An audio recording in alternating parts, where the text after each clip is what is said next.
সব জল্পনার অবসান ঘটিয়ে দিল্লির নয়া মুখ্যমন্ত্রী পদে অভিষিক্ত হয়েছেন রেখা গুপ্তা। দীর্ঘ 27 বছর পর চলতি বছরে দিল্লি বিধানসভা নির্বাচনে বিজেপিতেই ভরসা রেখেছেন দিল্লিবাসী। তারপর থেকেই জল্পনা ছিল কে হতে চলেছেন নতুন নির্বাচিত ডাবল ইঞ্জিন সরকারের মুখ্যমন্ত্রী। উঠে এসেছিল একাধিক হেভিওয়েট পদ্ম নেতৃত্বের নাম, কিন্তু সকলকে পিছনে ফেলে দিল্লির মসনদে বসার জন্য রেখাকেই বেছে নিয়েছে বিজেপি কেন্দ্রীয় কমিটি। দিল্লির মুখ্যমন্ত্রী পদে বসার পরই আম আদমি পার্টি ও কংগ্রেসকে তোপ রেখা গুপ্তার। তার কথায় দীর্ঘ 15 বছর দিল্লির মসনদে ছিল কংগ্রেস, 13 বছর আপের দখলে ছিল দিল্লি, তাও কোনো উন্নতি নেই, বরং দিল্লিকে অনেকটা পিছিয়ে দিয়েছিল এই দুই সরকার। আর বিজেপি দিল্লির মসনদে আসতেই তিনি মুখ্যমন্ত্রী হয়ে প্রথম দিনই ক্যাবিনেট মিটিং করেন এবং সেখানে আয়ুষ্মান ভারতের মতো প্রসঙ্গ তুলে ধরেন। मैं पूछना चाहती हूँ, 15 साल कांग्रेस का राज रहा, 13 साल आम आदमी पार्टी ने राज किया। अपना कार्यकाल देखने हमें एक दिन में प्रश्न उठाने वाले ये कौन लोग हैं जिन्होंने दिल्ली को बैकफुट पे कर दिया, जिन्होंने दिल्ली का सर्वनाश किया, जिन्होंने दिल्ली की जनता के अधिकारों का हनन किया, जिन्होंने केवल नारे दिए, दिल्ली के लिए काम नहीं किए। आज वो एक दिन पे हम पे उंगली उठाएंगे। ये हम हैं जिन्होंने पहली दिन शपथ लेते ही कैबिनेट की मीटिंग करी और उस कैबिनेट की मीटिंग में आयुष्मान योजना, जो कि आम आदमी पार्टी की सरकार ने रोक रखी थी, लाखों लोगों के अधिकारों का हनन किया हुआ था, 10 लाख रुपए का लाभ सीधा सीधा हमने आयुष्मान को दिल्ली को पहली कैबिनेट की मीटिंग पहले दिन शपथ लेते ही दिया है। ये कोई लोग नहीं है, इन्हें कोई अधिकार नहीं है हमसे प्रश्न करने का। इन्हें अपना गिरेबान झांक के देखना चाहिए। दिल्ली की चिंता अब हम करेंगे।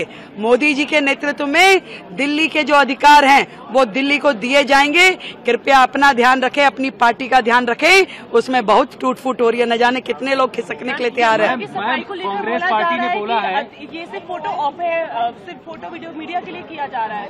अरे मैं फिर वही कहूंगी, 15 साल उन्होंने कर लिया, 13 साल उन्होंने कर लिया, हमें क्या? हम अपना एक दिन में जाकर क्या? उन्हें तकलीफ इसी बात की है कि अरे इन्हें तो अपने सारे कमिटमेंट्स याद है। पहले दिन ही हम यमुना माई के घाट पे जाकर के यदि प्रण को अपने याद कर रहे हैं तो उन्हें क्या तकलीफ है भाई? हमने अपनी कमिटमेंट्स बार बार दोहरा रहे हैं, मन में दोहरा रहे हैं, कैबिनेट में कर रहे हैं, सारी चीजों पे एक भी कमिटमेंट हमारी अधूरी नहीं रहेगी। 100% दिल्ली के जनता के लिए हमने जो कहा है वो हम करेंगे। बहुत बहुत धन्यवाद। कांग्रेस पार्टी ने बोला है कि सिक्योरिटी आपने जेड कैटेगरी ले ली है, लेकिन दिल्ली की महिलाओं को सुरक्षा कब मिलेगी? देखिए, ये वो लोग हैं जिन्होंने सालों राज किया, जिनके कार्यकाल में न जाने भ्रष्टाचार के कितने ही मुद्दे हुए। इनको डर इस बात का है कि जब पहली सदन में, पहले हाउस में कैग की रिपोर्ट रखी जाएगी तो न जाने कितनों के चिट्ठे निकल के आएंगे। 20 ফেব্রুয়ারি বৃহস্পতিবার দুপুরে রামলীলা ময়দানে শপথ গ্রহণ করেন বিজেপির রেখা গুপ্তা। সুষমা স্বরাজের পর পুনরায় মহিলা মুখ্যমন্ত্রীর উপরে আস্থা রেখেছে ভারতীয় জনতা পার্টি। তবে দিল্লির মুখ্যমন্ত্রী পদে বসার পরেই একাধিক রেকর্ড ভেঙে ফেলেছেন রেখা। তার মধ্যে প্রথমটি হলো এই মুহূর্তে পশ্চিমবঙ্গের মুখ্যমন্ত্রী মমতা বন্দ্যোপাধ্যায় ছাড়া রেখা গুপ্তাই দেশের কোনো রাজ্যের আরও এক মহিলা মুখ্যমন্ত্রী। বর্তমানে বিজেপি কিংবা বিজেপির জোটবদ্ধ শরিক দল শাসিত রাজ্যগুলির মধ্যে রেখা গুপ্তা একমাত্র মহিলা মুখ্যমন্ত্রী। এছাড়াও দেশের 18তম মহিলা মুখ্যমন্ত্রী নির্বাচিত হলেন রেখা গুপ্তা। পাশাপাশি বিজেপি শাসিত কোনো সরকারের পঞ্চম মহিলা মুখ্যমন্ত্রী তিনি।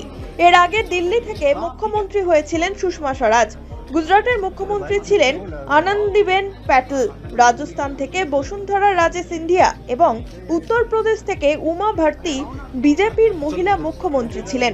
তবে নরেন্দ্র মোদীর প্রধানমন্ত্রিত্বকালে গুজরাটের আনন্দীবেন প্যাটেলের পর দ্বিতীয় মহিলা মুখ্যমন্ত্রী হলেন রেখা গুপ্তা। এবার রেখা গুপ্তার আমলে দিল্লির কতটা উন্নতি ঘটে সেটাই এখন দেখার। Bureau report, one India Bangla.